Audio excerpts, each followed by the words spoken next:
Hello, ladies and gentlemen. This is Professor Hamamoto. The date is August 25, year 2021. The time is 6:31 p.m. Pacific Standard Time. Rickie Lee Jones has a new autobiography. It is titled Last Chance Texaco, Chronicles of an American Troubadour.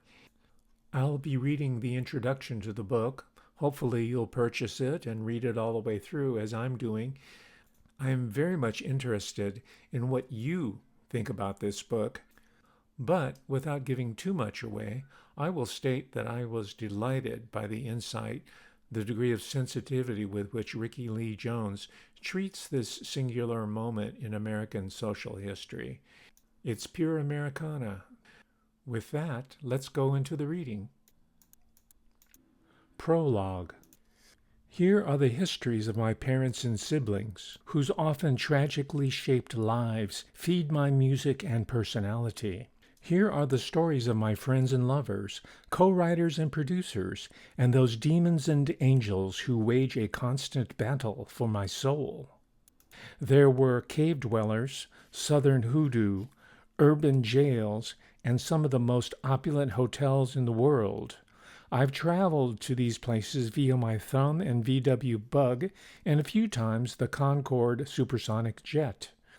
I've lived volumes as a young girl, long before I was famous, and here I share the largeness of events I experienced through my younger eyes. I sense a natural language being whispered that is shared by all of us. After all these decades, life remains stubbornly mysterious. In dreams, I sometimes understand the symbols, but then I wake up and they're gone. A puff of ink that will not stick to this reality. What was I hearing? What were they saying? Was it music? Surely I heard something. After all these decades, life remains stubbornly mysterious. Music shapes us and fundamentally changes us. Once we have listened, we do not stop. We do not ever recover from music. We will return again and again to the radio, the record store, the bedroom where girls listen to records all day. Performing is a religious experience for me. You can never know what I feel, only what you feel. My secret courage is my magic. You are doused with my strange water of emotion as you witness this courage. And that is my true performance. It sounds like music, but something is being passed between us, something personal. I have come to believe that I am moving in the right direction, following a path more than forging the way. My performances center around that belief. I am propelled forward by seemingly random events linked together by the fact that eventually I end up in better circumstances than when I began. Sure, bad things happen, but if I keep pushing to become my best self, I am brought from the pain into a brighter passage. That instinct, to believe in my heart, always delivers me. I go where she is going. I'm with her. Introduction, a prelude to gravity. I named this book Last Chance Texaco because I spent most of my life in cars, vans, and buses, back seats, shotgun, and driving myself. From these vantage points, I watched life approach and recede. As time went by, I was always running away from and moving to new life. But once I finally got there, I could never lay down roots. For me, it seems, life is the vehicle and not the destination. The meaning of Last Chance Texaco is simple. It is the light in the distance that never goes out, refuge for the tired traveler on a dark road. You trust your car to the man who wears the star, sang the old commercial, an important backstory people today may not know. The big bright Texaco star. I use the familiar signposts and lingo of my generation to build the lyrics of Texaco, and in fact most of my early songs make reference to obscure Americana nearly forgotten today. When my young life seemed to be nosediving into the desert sands of Hollywood, going nowhere fast, I raised that Texaco star like a pirate flag and overtook my future against all odds. The man with the star is as much Christ as he is a lover or a stranger in a gas station, whomever it is you need to put your trust in tonight. Last Chance Texaco remains a kind of living spirit to me, a whisper of belief in impossibilities. When I was 23 years old, I drove around L.A. with Tom Waits. We'd cruise along Highway 1 in his new 1963 Thunderbird, with my blonde hair flying out the window and both of us sweating in the summer sun. The alcohol seeped from our pores, and the sex smell still soaked our clothes and our hair. We liked our smell. We did not bathe as often as we might have. We were in love, and I, for one, was not interested in washing any of that off. By the end of summer, we were exchanging song ideas. We were also exchanging something deeper, each other.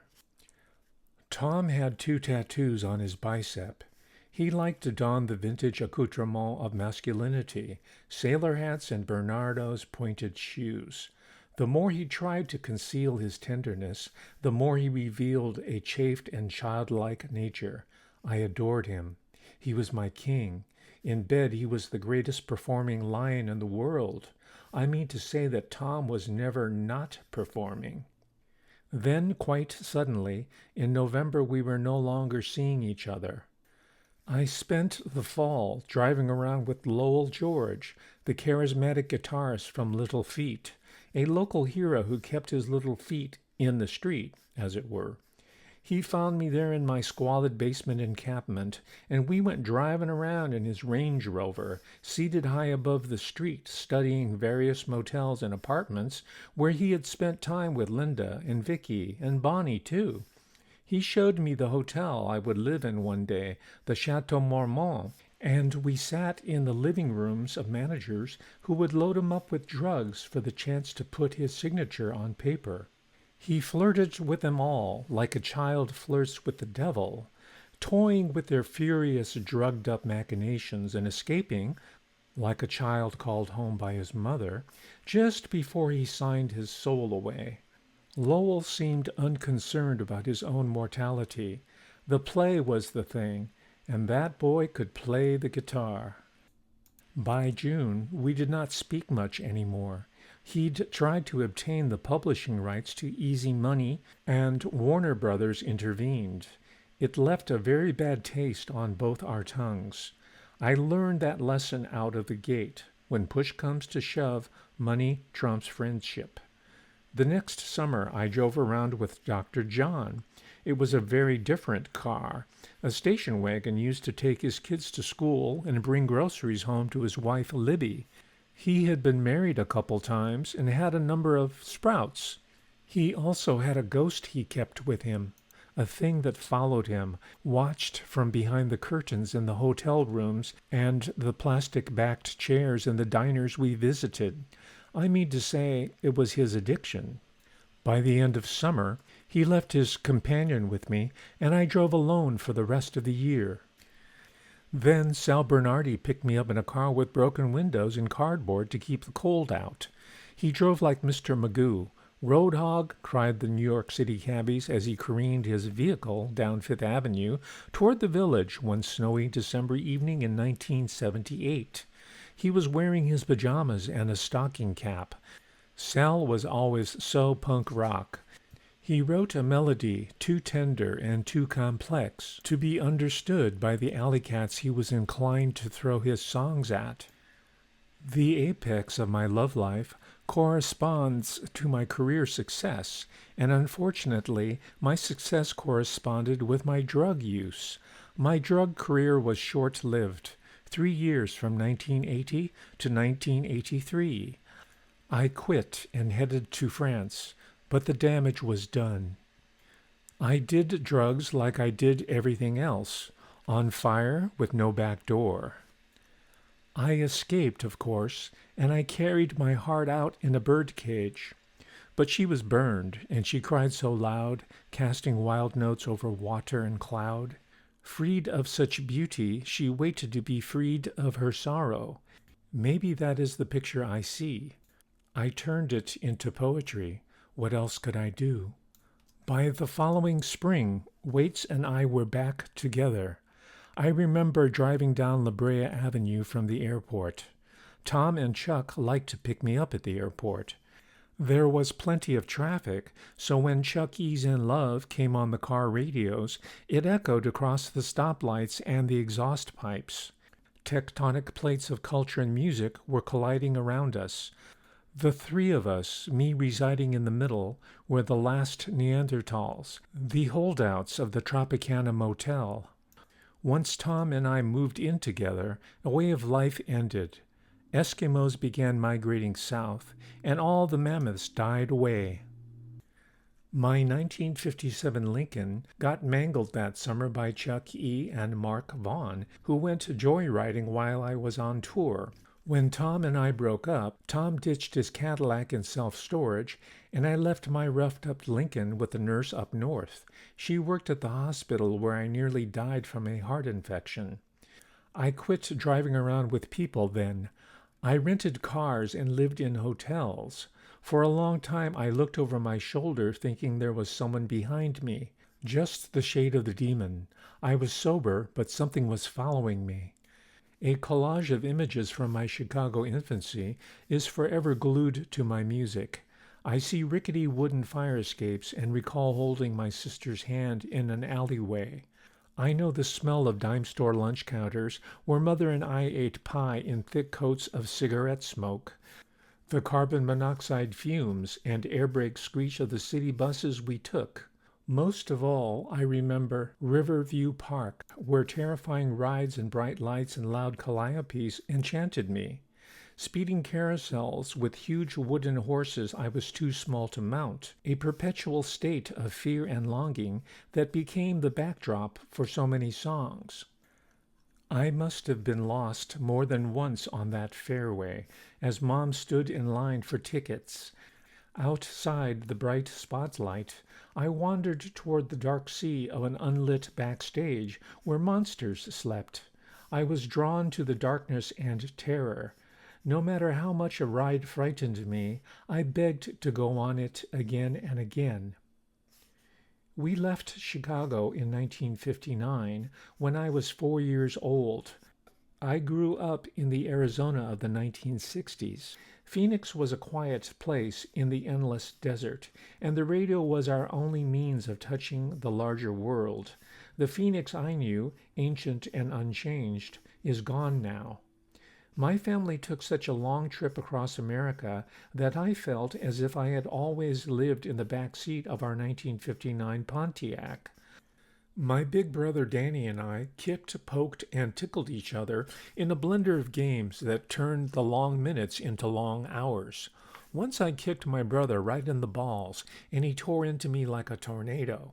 I didn't really know what was down there. He kicked me too. It hurt, but catching the attention of the front seat referee was not allowed. If Mom said Danny was too rough, he might not play with me, so I had to pretend I was not hurt.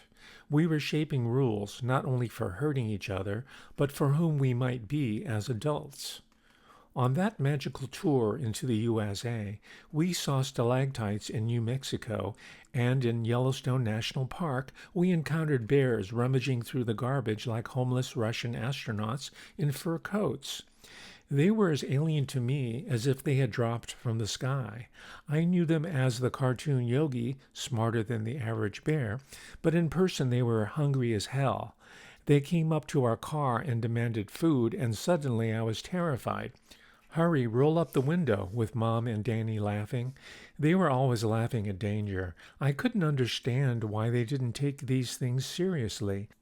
Finally, our road trip ended in Pomona on my Uncle Bob's doorstep. America was succumbing to an expanded post-war pressure of social symmetry. Be alike, fall in line. In California, my family became the idealized version of itself. We had a collie dog, just like Lassie, and my brother had a raccoon cap, like Davy Crockett. We were Walt Disney's America. Mother wore gloves, and father had a crew cut. Trying to fit into the Protestant world around them and win the good graces of my Protestant grandmother, my parents baptized me Presbyterian, and we attended Presbyterian services. All the rest of my family remained Catholic. It was a terrible source of friction, and in spite of everything we tried, the Joneses remained unwelcome in grandmother's Temple City. There was an argument, and we hit the road, coming to a stop in our new home in the Arizona desert. The Shy Desert, a chalky remainder of countless millions of years of other living things. Animals who raised their young on these unforgiving rocks, only to lay down their burden and wait. The skeletons of their lives are the dirt of our cactus gardens. We too will become fossilized pages in some unimaginable future. Well, maybe imaginable. Look, can you see my fossilized arm under the Zascandra prelapse? I think it's turning pink again. There is a little girl down there we need to talk to. Can you see her? I wonder, do you think she can hear me singing? What's she doing with that frog? This brings us to the conclusion, ladies and gentlemen, of the introduction to the autobiography by Rickie Lee Jones, titled Last Chance Texaco, Chronicles of an American Troubadour. I certainly hope that you'll visit your local independent bookstore and purchase this fine autobiography, and let me know what you think about it. In closing, I thank you for spending these precious minutes with me today. I will be back with you soon. Until then, goodbye.